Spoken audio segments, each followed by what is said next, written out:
Okay, so hello guys. So in our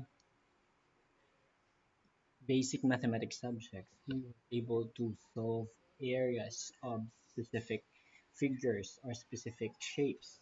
So how about if we have regular figures or irregular solids? So how are we going to find the volume of such a solid?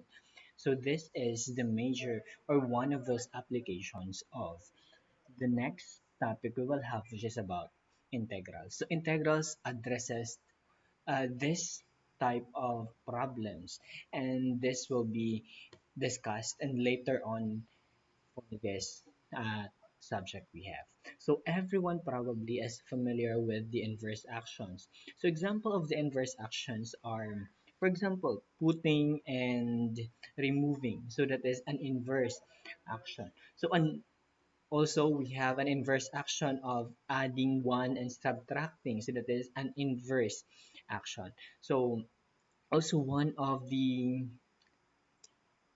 if we relate this to our discussion now, we have inverse action that put things back to its original state. So in the previous lesson, we discussed about derivation and we come up with the derivative of a certain problem or a certain functions or equations. So this time, as an inverse action, so we are given the derivative of the function and we are going to find the original equation. So that is the process of integration. So this simply tells us that integration and differentiation are somehow inverse processes. So this is not considering some boundary conditions which would be discussed in the advanced integral subjects. So integration or anti-differentiation merely produces a set or family of function to which the original function belongs. So let's proceed with the simple definition of integration or anti-differentiation. So we have here antiderivative. An antiderivative of a function f or any possible function on an interval is a function f, big letter f, such that ang imong mga f prime x will be equal to fx for all x in a given interval. So we have a definition here of an indefinite integral. So, paano natin siya i-relate sa ating previous discussion about derivatives? So, we have the derivative uh, of function of x plus c is equal to function of x. So, the expression function of x plus c, so here, is called the indefinite integral of f written as, so sa amon na ni, function of x dx is equal to fx plus c. So, konsulion naton. So, last time, ang ginakuha naton is this one, which is the derivative. Subong naman niya, given kita sang ari, ang pangitaon natin ng original equation. So, if wala sa nakabutang diri nga lower kag upper limit, amo na siyang ginatawag nato nga indefinite integral. So in this notation, the left side reads the aring side. So this reads as the indefinite integral of f with respect to x. So ang aring nga symbol, kung nakita ninyo, daw elongated siyang letter S, that is the integral sign. So which is used to represent sum. So, amo na siya nga do medyo letter S nga elongated ang iya nga symbol. So, function of x or dari sa sulod is what we refer to as the integrand naton. Dx is the differential of x or the change sa values ng x which was discussed na-discuss na. X will be aton nga since puro x din gina-consider naton. So we could have, this is referring to your variable of integration. So depende, pwede man kakagamit W, Y, or any possible values, or Z, pwede man. So your C here, big letter nga C, is representing the constant of integration. So take note that if you will have to answer later on the integrals, so dapat may plus C sa punta because this is very important nga nga parameter if you are solving sa inyo nga or representing sa inyo nga integrals. Okay, let's start. Diretso na kita sa aton nga rule for differentiation kay medyo kinanglan naton maglagas because we just have 2 weeks of uh, to finish all the topics naton para sa sininga subject. So we have constant rule. So suppose k is constant, then the following is true. So we have kx dx is equal to kx plus c. So if given kasing any possible constant, so utangan mo lang dx, then plus c ka lang sa punta. So that is your constant rule. So examples in it, determine the values of the following indefinite integral. So we are given 3 dx. So this means 3 is constant here. So para magkuha ka sa iya integral, butangan mo lang dx. So we have 3x plus c. Next, because kung i-derive ta ang 3x, ang aton answer mangin 3. So that is 3x plus c. Bisan ano pa na din nga ang possible values, sang c ang aton ibutang, so still the same ang siya po natin integral or aton derivative if ever i-derive ang 3x. Next, we have number 2 a squared by. So take note that ang aton nga variable of integration is y. So y ang aton nga variable integration. So tanan nga possible values or possible nga letter nga makita nimo diri will be considered constant except for letter y. So ma-derive mo lang kung letter y ang ari diri. Pero if wala di letter y, subot siningon this will be constant. So this is constant ang a squared, so madugang lang ta y plus c. So that is para sa aton nga constant rule. Next, we have power rule. Suppose u is a function of x and n is a real number, then we have here duha ka condition. So we have first, u raised to n plus 1 over n plus 1 plus c kung ang imong variable n is not negative 1.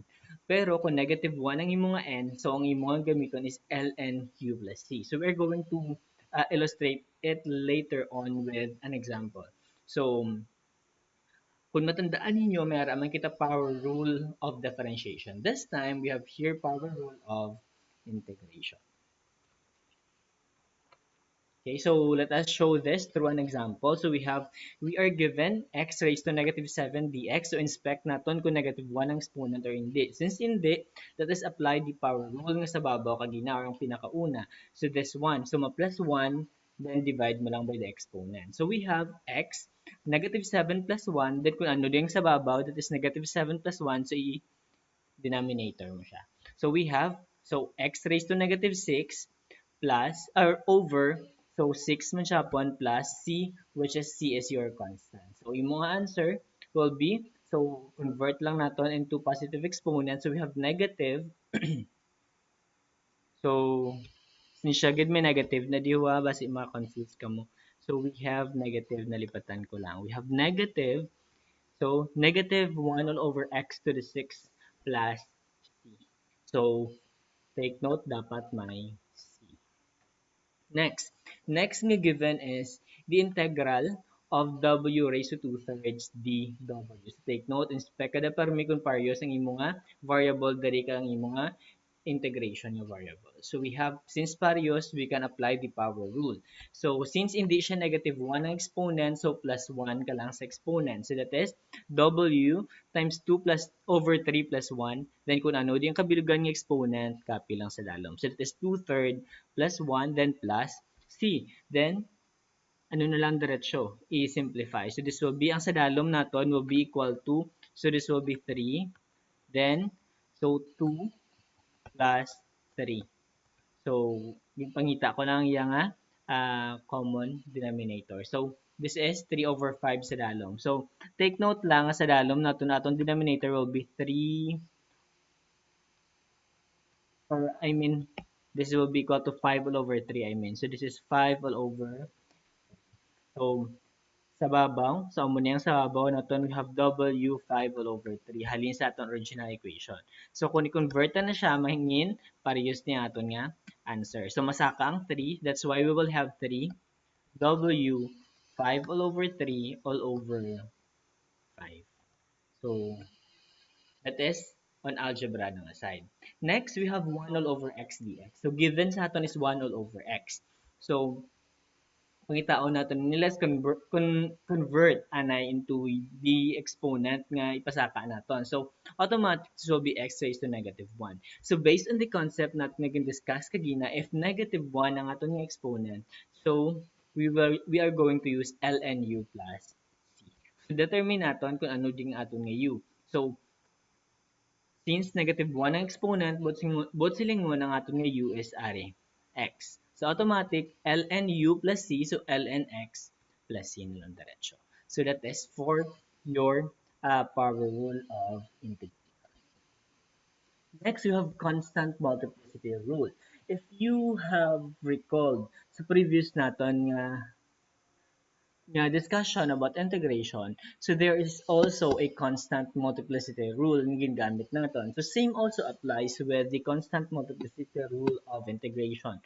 So ang ginahimo lang man for the constant is pagwa mo siya sa imo nga integration nga symbol and then perform the rule for integration. So same follows with integration kag differentiation nga rule for constant. So much better if ipakita ta siya through an example. So we have 2/3 x dx, ipapangita sa imo ang integral sini. Kay pa-derive sa aton ang iya nga ang aton nga integral. So we are given 2/3 x dx. So isolate ang 2/3 ipagwa ta siya, we have 2/3 here. Then we have integral of x dx ang mabilin sa sulod. And then we perform the power rule of differentiation sa sulod.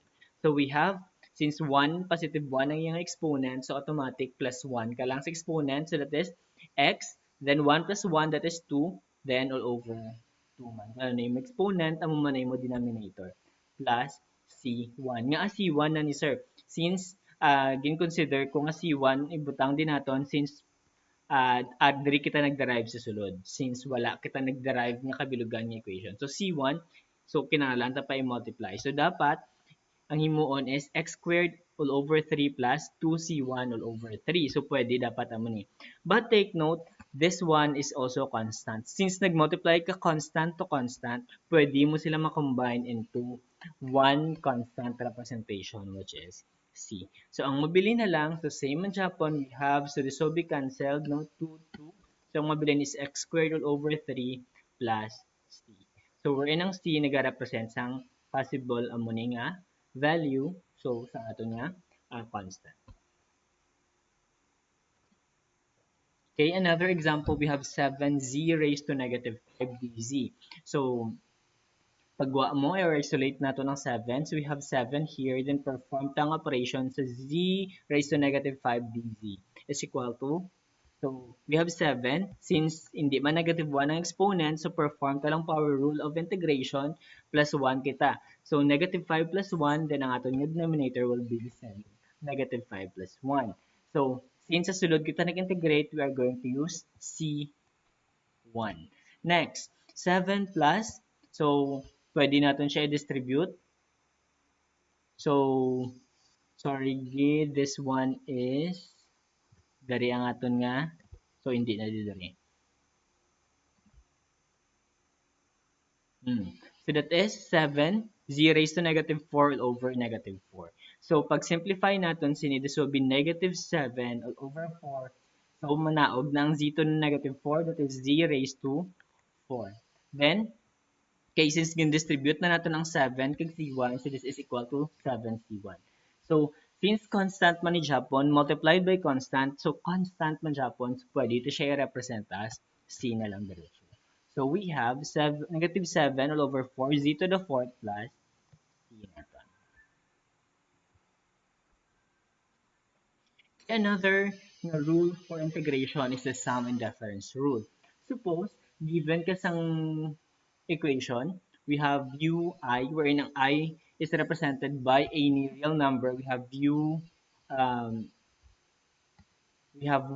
2, 3 as a possible values of your I as a any possible nga real number. Then we have, pwede kita makadamo-damo nga possible values or possible nga term sa imong integral o sa given. So, pakita ta lang siya through an example. So, this is what is referred here. May ara ka damo-damo nga term. So, we have x raised to negative 3, 4x raised to 5 plus square root of 2. Then papangita sa inyo ang iyang integral. So, hambal, pwede natin siya i-distribute ang aton nga integration sign. So, ang wala man na iabot silingon. So, integrate natin siya individually. So, we have integral of x raised to negative 3 dx. So, distribute mo distribute mo man ang dx. Next, integral of, so pagwa ang constant, negative 4, then we have x raised to 5, distribute ang dx. Plus, so we have square root of 2, pagwa kay constant, then integral dx. Next, so since nakita natin wala disang may negative 1 nga exponent, so pwede kita ka-perform sa power rule of integration. So plus 1 lang, then negative 3 plus 1, then negative 3 plus 1 man sa denominator. Plus, since nag-integrate kita, we are going to add sa aton nga constant which is C1 minus. So 4 constant, so pagwa lang naton, x to the 5, so since power rule man to di Japan, plus 1 lang, all over 5 plus 1 man sa ating denominator. Plus, since nag-integrate kita, we are going to add a constant. So, we have C2. Kaya kaduan na natin yung constant value. Plus, square root of 2x. Plus, so since nag-integrate kita, so nga square root of 2x. Since the square root of 2 is constant, so tanan nga constant, dugangan lang x. So, square root of 2x. Plus, since nag-integrate kita, dugang kita c. So, since ikatatlo na nga constant, that is c3. So, if we simplify, we'll have negative x minus 2 over 2, negative 4 over x, or negative 4x raised to 6, I mean, all over 6, plus square root of 2x. So, may ara kita tatlo ka constants. So, pero, still constant man na sila Japon. Pag i-add to sila nga tatlo, constant man na Japon ang answer. So, pwede ito sila tanan-tanan i-represent by the letter C. So, muna na natin yung final answer. Okay, so base mo hamba ka mo, sir, pwede na lang integrate na lang namon diretso, din ma-add na kami sa punta, letter C or plus C. Pwede, good. So, kung na-master na ang process, so pwede nga integrate mo na lang integrate mo then integrate mo then plus C ka sa punta. Pwede, good. So, I am presenting here some of the formulas for your integrals na pwede ninyo kamo makarefer. But if you master the derivative, pwede gid Japon magamit. So, but pwede man nga mangin focus ka sa pag-memorize or pag-familiarize ng sining mga formulas. For the common integral, so ari nahimo na naton kagina ang ibanda ring part. So, we have kung dx lang ang given, so automatic to be x na lang plus c. Kung may constant ka, so add ka lang x plus c. So this one is your power rule of integration. This one is your power rule of integration kung negative 1 ang imong exponent. Next, for your integrals of trigonometric function. So take note lang sa mga possible nga values. So kung ipa-integrate si mong sin u, automatically will be negative cosine u. For cosine u, that will be sin u plus c. Tan u will be equal to ln secant u. So, hindi ko na ako mag-derive dari because we have limited time to discuss. So, usually, in my discussion of this one, ginapa-derive ko na sa mga students or gina-derive naman during class kay para mangin aware sila kung paano nag-come up sa sininga problem or sa sininga formula. So, but subong medyo kulang. Kasi sa time, so I presented here na lang sa mga formulas na pwede nyo magamit. So, for secant u, kung secant u ang given, amo ni mga integral. ln secant u plus tan u. For cosecant u minus cotangent u plus c. For cotangent u, that is ln sin u plus c. So, medyo familiarize lang. Since ara man kamo sa inyong mga balay, so pwede gid nga familiarize ninyo mga kaysang before, ginapa sa ulo ko sa mga students ang ari because kinanglan nila during quizzes and during exam. So, wala sila sa mga sunundan, wala sila sa pwede lantawan. Yung mga libro, wala sila sa pwede ibukaron during quiz. So, familiar good and very, dapat focus on studying this topic. Next, we also have the given ng mga exponential kag logarithmic function. So, if given na, amo ni nga mga formulas ang pwede gamiton. So, we have a here. A is a constant. So, if given sa imong constant raised to any possible exponent, So, probably pwedeng equation or pwedeng variable. So, that will be a raised to u. So, copy ang bilog ng equation all over ln a plus constant c. Also, we have e raised to u du. If the given is an exponential function, automatic that will be e raised to u na lang diretso. Provided nga dapat given man ang derivatives ng mga u. So, dapat given nga na-derive ang mga exponent plus c. ln u du, that will be u ln u minus u plus c. So take note lang of the different ng mga formulas for solving different types of integrals. So this is what I am talking kanina about definite integrals. So I will be presenting man more of the videos example within this week probably in order to have or to provide you with a more resources for the modules in yung ginobra. So when we talk about definite integrals, still the same ang process but you are going to substitute values. So still the same, ma-integrate ka lang but you are going to substitute values of this one. So kung anong values dere, b, so substitute mo sa na-derive o sa imo na-integrate kagina, then minus mo sa adding a value. So substitute mo, then substitute naman eh. So that will be automatic your definite integral minus mo sila dayon nga duwa. So ang imong answer diri dayon for your definite integral is a constant. Constant na din yung answer hindi na equation. So take note, since gasubtract kita sa upper kag lower limit, so tawag sini is upper and lower limit. So if pareho sa aton nga limits sa lower kag upper, so that will be FA minus FA. So automatic aton answer will be 0. So take note, if we have A and B here sa atong lower to upper limit, so that will be equal lang sa negative kung by luhon tang atong lower to upper limit. So that is for definite integrals. So pwede man, nga, especially if you will be working with graphs later on, kung kasi malambutan pa naton, you will be A raised, aton lower limit, aton upper limit is B. So pwede nga tungon mo sila. So suppose dari ang isa, pwede kakatunga sa mga graph as sa dari. So this will be your C, this will be your A, this will be your B. So una, integrate ka na halin sa A pakadto sa B, then C pakadto sa B. So A to C una, then C to B. So para bilog ni mo ang bilog nga graph. So kanugon lang if base hindi ta na malambot ang nga topics later on. So I have here an example about an integral of 1 minus w multiplied by 7w squared plus 2w. So,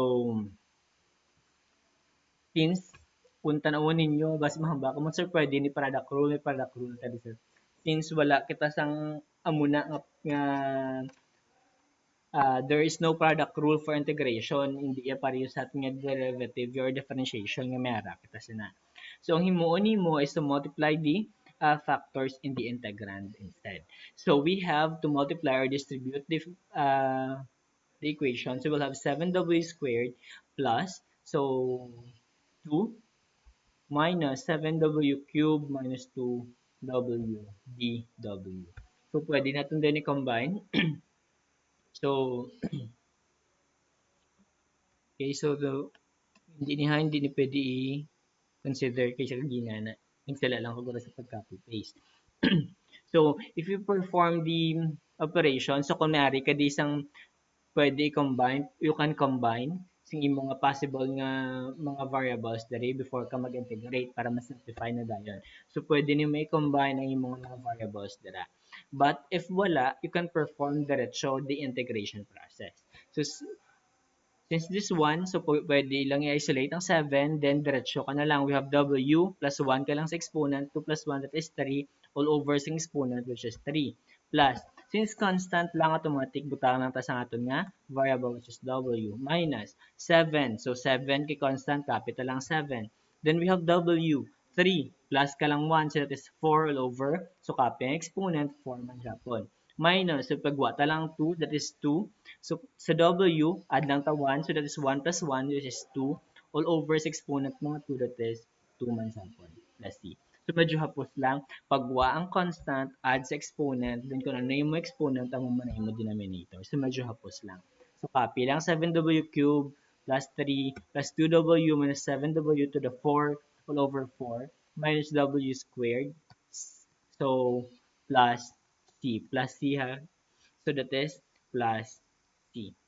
So that is how simple the process of integration. So medyo hindi siya muna ka-budlay, but I will be presenting lang more of examples about exponential and trigonometric functions. So you could also refer sa inyong mga books and you could ask question if you have mga wala na intindihan sa libro. So I am using a different nga approach in solving kay para medyo may ara ka mong lain nga way to solve.